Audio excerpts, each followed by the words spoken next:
Pada tahun 2007, seorang insinyur Belanda bernama Erik van Saban memasuki ruang pabrik yang sunyi. Mesin-mesin itu berbunyi dengan halus saat dia melangkah masuk untuk mencari peralatan yang dia cari.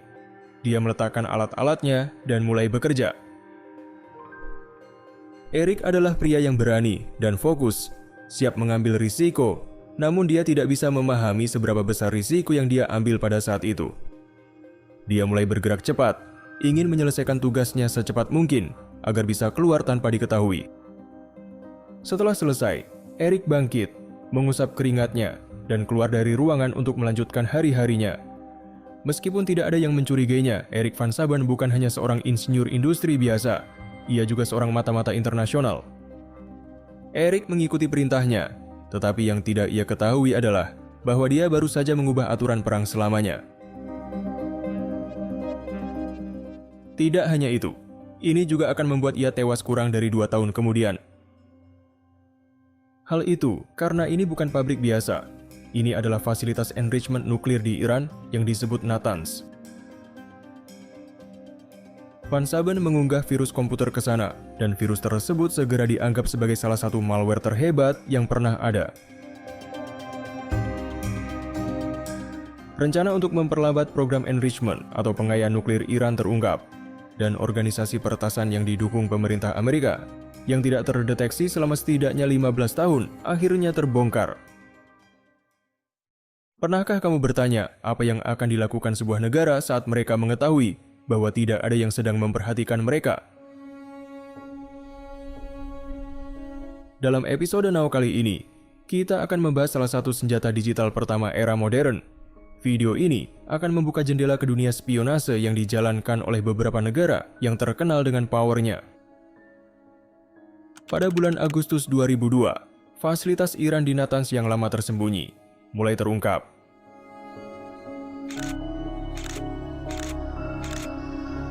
Saat itu, Dewan Nasional Perlawanan Iran, sebuah organisasi revolusioner yang ingin menggulingkan pemerintah Iran, mengungkapkan keberadaan fasilitas Natanz. Dengan pengungkapan ini, ternyata Iran jauh lebih maju dalam program nuklir mereka daripada yang banyak orang kira. Pada tahun 2003, pemerintah Iran secara resmi mengumumkan keberadaan fasilitas ini. Presiden saat itu, Ahmadinejad, menyoroti kebutuhan akan 50.000 sentrifugal yang harus dipasang di pabrik pengayaan uranium. Tentu saja, mereka tidak menyebutnya sebagai pabrik pengayaan uranium, melainkan menyatakan bahwa pabrik tersebut digunakan untuk menghasilkan listrik nuklir bagi negara mereka. Mereka juga menegaskan bahwa memiliki niat damai dengan persyaratan bahwa uranium hanya diperkaya hingga kurang dari 5%, sesuai dengan kebutuhan stasiun listrik nuklir sipil. IAEA atau Organisasi Energi Atom Internasional tidak yakin, begitu juga Washington. Natanz adalah fasilitas seluas 100.000 meter persegi yang terkubur 8 meter di bawah tanah dengan dinding beton setebal 2,5 meter. Fasilitas ini memiliki atap yang diperkuat dan tambahan tanah setinggi 22 meter di atasnya. Iran ingin memastikan bahwa ini bukan hanya fasilitas yang bisa dibom dari udara atau diserang dengan cara kinetik. Kekhawatiran Washington meningkat oleh kegagalan Iran untuk sepenuhnya berkoordinasi dengan IAEA dengan tidak memberikan akses kepada para inspektur mereka ke ruang kontrol dan menyembunyikan peralatan yang mereka gunakan. Ini bukan stasiun pembangkit listrik sipil, dan Washington khawatir akan diperlukan pendekatan yang berbeda. CIA telah melancarkan kampanye sabotase terhadap sistem nuklir Iran selama bertahun-tahun, dengan menyisipkan komponen rusak, desain yang bermasalah, dan bahkan memodifikasi pasokan daya untuk menyebabkan ledakan saat dioperasikan.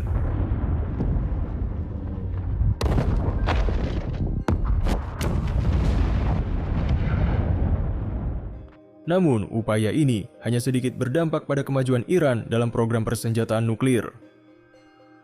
Jika Washington tidak berhasil menghentikan Iran sebelum terlambat, mereka akan memiliki cukup uranium yang diperkaya untuk membuat kepala nuklir.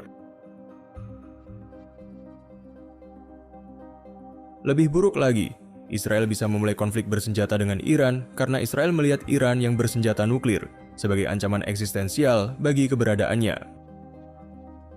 Hal ini akan membuat Timur Tengah menjadi lebih tidak stabil dari sebelumnya pada tahun 2003 yang sudah cukup tidak stabil. Amerika Serikat baru saja menginvasi Irak, dan mereka tidak memiliki dasar hukum untuk menuntut non-proliferasi nuklir Iran atau untuk menemukan senjata pemusnah massal di Baghdad.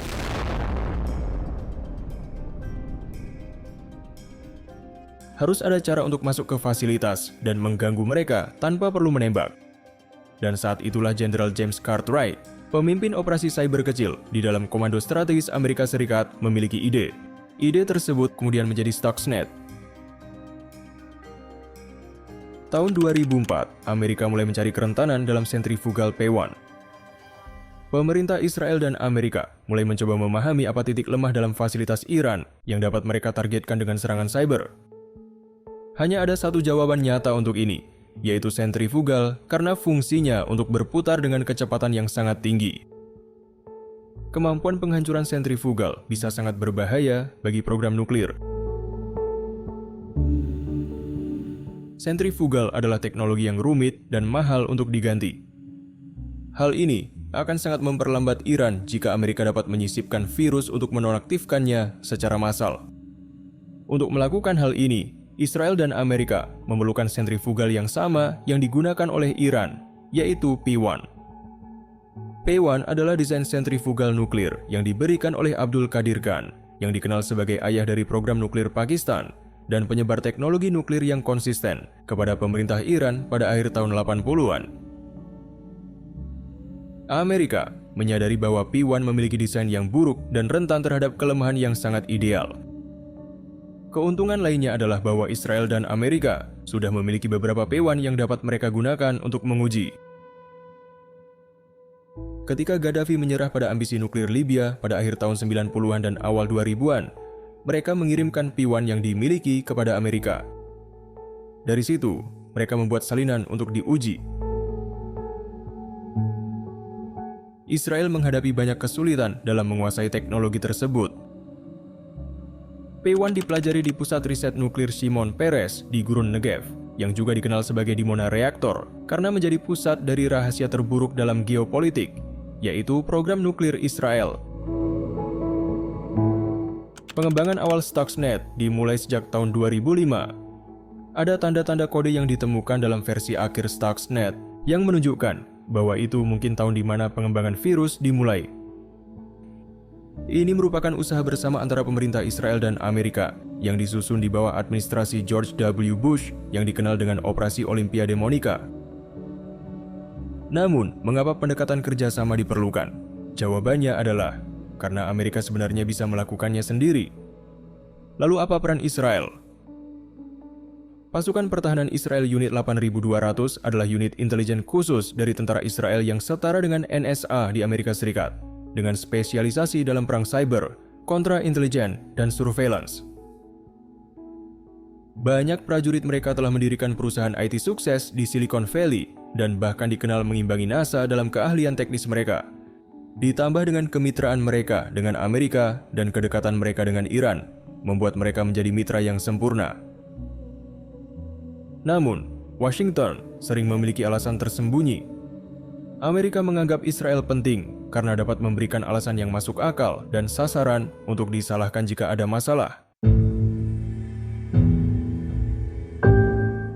Alasan lain membawa Israel adalah untuk mencegah konflik bersenjata antara Israel dan Iran.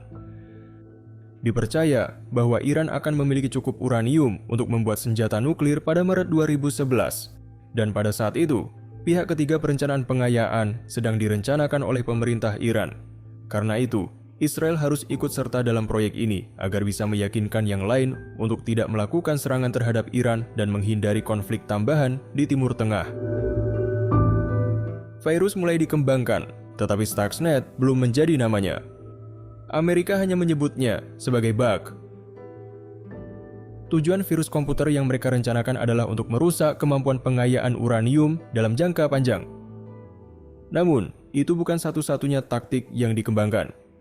Bersama dengan sanksi internasional, pembunuhan, dan sabotase CIA, kampanye koordinasi gangguan berjalan seiring dengan program pengayaan Iran. Pada setiap kesempatan, Stuxnet hanyalah bagian dari program yang lebih besar. Tak lama kemudian, di Dimona, Israel dan Amerika menguji kemampuan dan batas dari Stuxnet. Pengujian awal berhasil, tetapi baru 2 tahun kemudian ia diterapkan melawan Iran. Erik van Saben direkrut oleh AIVD pada tahun 2005. Agen intelijen Belanda, AIVD, merekrut Erik van Saben untuk pada akhirnya menyusup ke fasilitas nuklir Natanz. Istrinya adalah orang Iran, dan perusahaan tempatnya bekerja secara reguler, melakukan bisnis dengan industri minyak dan gas Iran, menjadikannya orang yang sempurna untuk mengunjungi fasilitas nuklir Iran sebagai seorang barat tanpa kecurigaan. Tetapi mengapa mereka meminta bantuan dinas intelijen Belanda untuk operasi Amerika dan Israel? Sebenarnya, ini atas permintaan Amerika. Van Saben lebih mungkin melakukan pekerjaan rahasia untuk negaranya sendiri daripada kekuatan asing, dan meskipun ia adalah kandidat yang baik untuk masuk Iran, mungkin Amerika ingin lebih terpisah dari peristiwa itu untuk menegaskan penolakan yang lebih kuat. Kamu mungkin bertanya-tanya, mengapa ini tidak bisa dilakukan secara remote? Mengingat ini virus komputer. Infrastruktur nuklir Iran terisolasi sepenuhnya dari internet dalam keamanan cyber, yang disebut sebagai celah udara. Ini membuat mustahil untuk diserang dari luar. Oleh karena itu, operasi ini memerlukan seseorang untuk masuk ke fasilitas dan menginfeksi sistemnya secara langsung.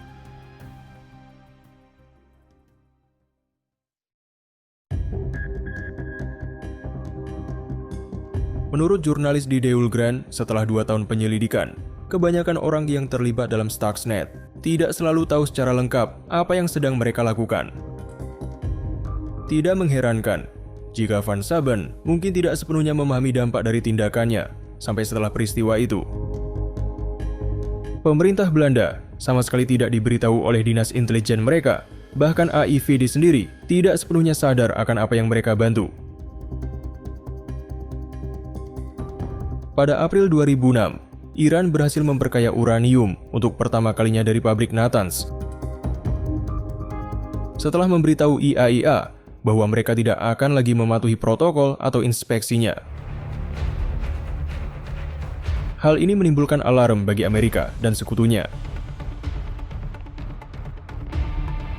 Iran bersenjata nuklir adalah salah satu ancaman paling berpotensi berbahaya bagi negara barat, dan mereka harus melakukan sesuatu. Amerika dan Israel bergegas maju, Stuxnet akan segera diluncurkan. Tahun 2007, Stuxnet mulai menyerang fasilitas pengayaan di Natanz untuk pertama kalinya setelah Erik van Saben berhasil menyuntikkan virus tersebut.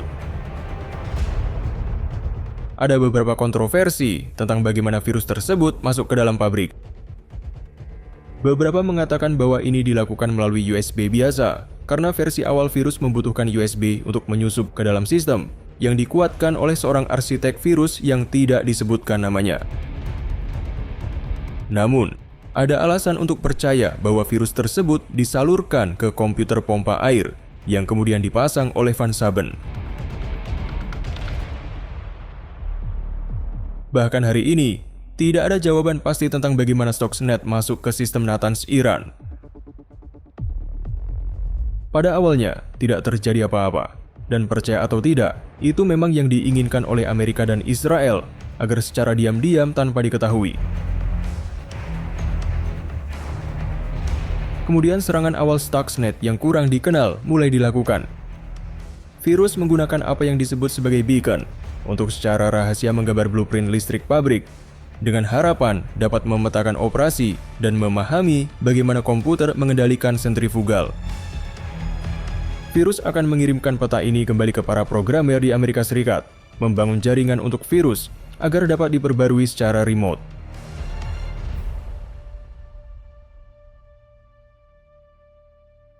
Sebelumnya, telah ditemukan bahwa komputer Iran menggunakan sistem operasi Windows bersama dengan perangkat lunak dan perangkat keras buatan Jerman Siemens. Mereka juga membuat PLC atau Programmable Logic Controllers untuk otomasi industri seperti di pabrik nuklir. Jaringan listrik Amerika juga menggunakan PLC, seperti di Natanz. Pada awal 2008, Siemens bekerja sama dengan Laboratorium Nasional Amerika di Idaho untuk mengidentifikasi kerentanan dari PLC mereka. Siemens tidak pernah menyangka bahwa ini akan digunakan untuk serangan.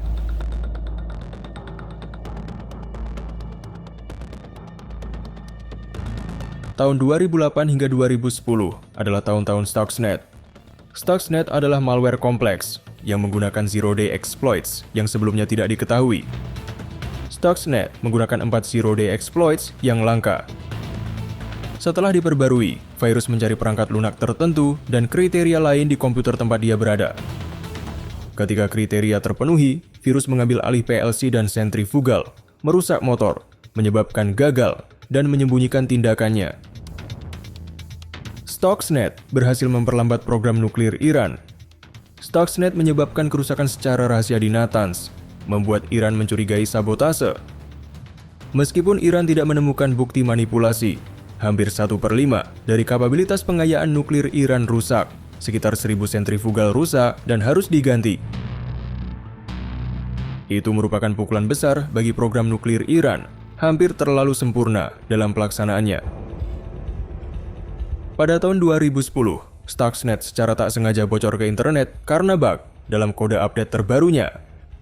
Hal ini memungkinkan Stuxnet menyebar tanpa disadari ke komputer di seluruh dunia, menginfeksi sekitar 200.000 komputer dan merusak ribuan mesin secara fisik. Meskipun angka tersebut mungkin lebih tinggi karena tidak semua sistem terhubung ke internet. Dampak Stuxnet terasa di banyak negara, dari Rusia hingga India, Irak, Indonesia, dan lainnya. Stuxnet, yang awalnya dijuluki sebagai tembakan ahli, menunjukkan efek yang mirip dengan bom nuklir dalam penyebaran dan kerusakannya. Amerika menyalahkan Israel atas bug yang menyebabkan pelanggaran tersebut, dengan wakil Presiden Joe Biden mengekspresikan kemarahannya atas tindakan Israel yang dianggap terlalu jauh. Amerika khawatir bahwa penemuan Stuxnet akan memicu balasan dari musuh mereka dalam bentuk serangan cyber. Meskipun rahasia Stuxnet terbongkar, Amerika tidak memiliki pilihan lain selain melanjutkan serangan tersebut karena mereka tidak memiliki cara langsung untuk menghentikan ambisi nuklir Iran. Presiden Obama memilih untuk melanjutkan serangan demi tujuan tersebut, meskipun tahu dampak dan resikonya. Pada bulan Juli 2010, Stuxnet secara resmi ditemukan setelah sebuah perusahaan keamanan cyber Rusia membantu klien Iran yang mengalami masalah komputer yang terus-menerus ribut. Saat memeriksa kode mesin, mereka menemukan malware paling canggih yang pernah ada, dengan kode yang terbuka untuk dilihat oleh siapapun. Penemuan itu membawa nama Stuxnet berdasarkan kode di dalamnya, dan berbagai pihak seperti Sanch dan kelompok Kaspersky mulai menyelidiki asal-usulnya. Pada akhir tahun 2010, Presiden Iran Mahmud Ahmadinejad mengakui dampak Stuxnet terhadap program pengayaan nuklir mereka, setelah sebelumnya menyangkal adanya kerusakan serius. Dia menyatakan bahwa serangan cyber telah menyebabkan beberapa masalah pada sentrifugal. Namun demikian, para ahli berhasil mengatasinya. Ini menandai awal pengakuan resmi dari Iran tentang dampak Stuxnet terhadap infrastruktur nuklir mereka. Bukti keterlibatan Amerika dan Israel dalam Stuxnet telah diidentifikasi melalui beberapa petunjuk dan pernyataan langsung yang menunjukkan kolaborasi ini berasal dari pemerintah, bukan kelompok aktivis atau negara lain. Sejak penemuan Stuxnet, ada sejumlah bukti yang menunjukkan keterlibatan Amerika dan Israel. Pertama, pada tahun 2011, seorang ahli intelijen nuklir Amerika mengungkapkan kepada New York Times bahwa Israel hampir pasti terlibat, menunjukkan kerjasama antara Amerika dan Israel dalam operasi Stuxnet. Selain itu, petunjuk dalam kode Stuxnet menunjuk kepada Israel, meningkatkan keyakinan bahwa keterlibatan Israel dalam proyek ini nyata. Kompleksitas dan ukuran kode Stuxnet juga menunjukkan bahwa hanya aktor negara yang bisa melakukannya, dengan biaya pengembangan yang diperkirakan mencapai $1 miliar.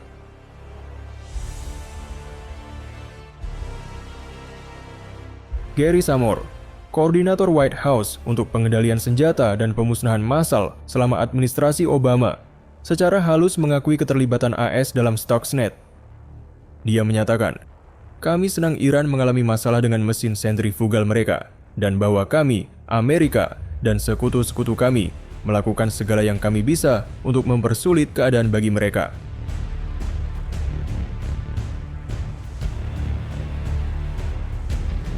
Dengan kombinasi petunjuk dalam kode, pengakuan para ahli, dan pernyataan resmi dari pejabat Amerika, bukti keterlibatan Amerika dan Israel dalam operasi Stuxnet menjadi semakin jelas. Sejak serangan Stuxnet terhadap fasilitas nuklir Iran di Natanz terungkap ke dunia, dorongan Washington melawan ambisi nuklir Iran telah berlangsung terus-menerus dalam beberapa tahun terakhir. Selain Stuxnet, serangan cyber, pembunuhan, sabotase, dan kekuatan kinetik lainnya juga digunakan untuk melambatkan kemajuan mereka. Would be a further violation of the Paris Agreement that Iran agreed to. Such steps would be a serious escalation of the nuclear issue by the regime in Iran. Kesepakatan nuklir dengan Iran yang dijalin kembali oleh Washington juga tidak cukup untuk meredam ambisi atom Iran.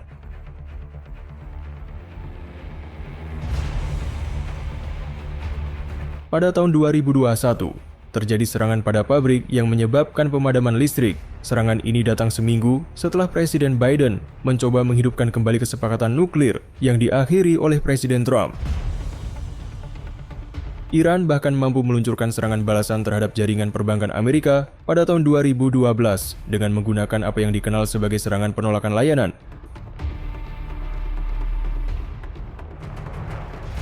Meskipun dianggap tidak berhasil, Iran membantah serangan tersebut, tetapi waktu, target, dan skala serangan membuat kemungkinan besar bahwa negara-negara tertentu terlibat menjadikan Iran sebagai pelaku yang paling mungkin. Signifikansi serangan Stuxnet masih dirasakan dalam dinamika konflik yang terus berlanjut. Dari informasi yang kita miliki sekarang, Stuxnet bukanlah satu-satunya senjata cyber yang dikembangkan oleh Amerika.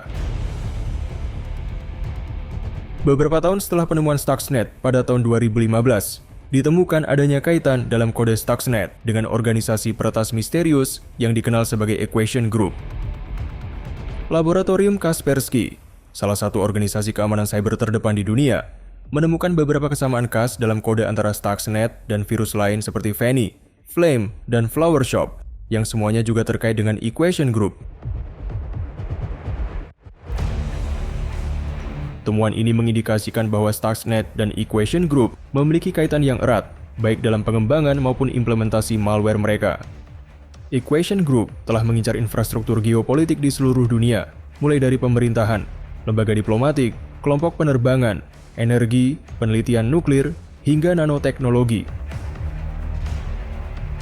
Mereka dianggap sebagai peretas paling canggih karena keahlian teknis mereka, dana yang mereka miliki untuk mengembangkan malware, dan kemampuan untuk melaksanakan serangan secara global dengan fitur self-destruct dalam kode mereka.